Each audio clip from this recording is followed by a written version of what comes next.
The front page of the Washington Post yesterday featured a story about the Dalai Lama visit to Washington this week, a trip which will be marked by what doesn't take place. For the first time since 1991, the spiritual leader, a Nobel Prize Peace recipient, will not be afforded a meeting with the President of the United States.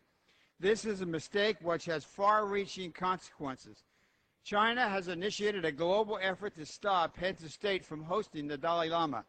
As the Wall Street Journal editorial page pointed out yesterday, quote, China routinely assails countries whose leaders meet with the Dalai Lama, targeting France and Germany in recent years by cutting off diplomatic exchanges and canceling conferences and the like.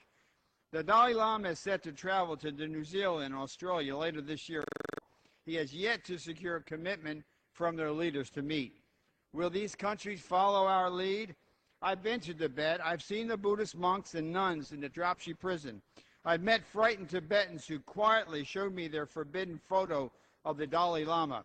I wonder if their plight received even passing mention during internal White House deliberations about whether to meet with the Dalai Lama before the president's November trip to China, or were they simply a nuisance in the context of a larger bilateral relationship? An unnamed administration official in a Post story justified the decision by saying, quote, this president is not interested in symbolism or photo ops, but in deliverables. I, too, am interested in deliverables, as is the human rights community, but I'm interested in symbols, and the president should be too. Symbolism is powerful.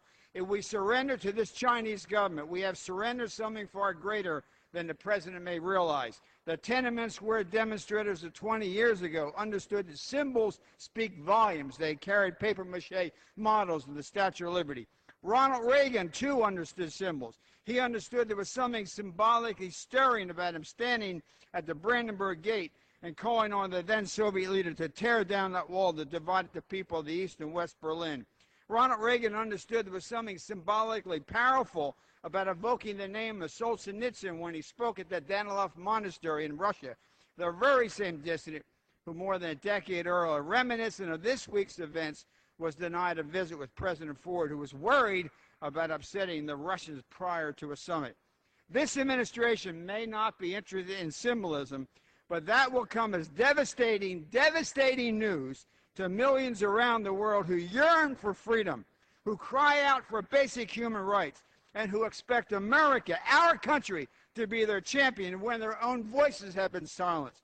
What about the Coptic Christians in Egypt, the Baha'is in Iran? What about the oppressed citizens of Burma and North Korea and Vietnam? They should rightly be alarmed by the treatment of the Dalai Lama, as this is just one more example of a growing pattern in this administration of sidelining human rights. It's not too late.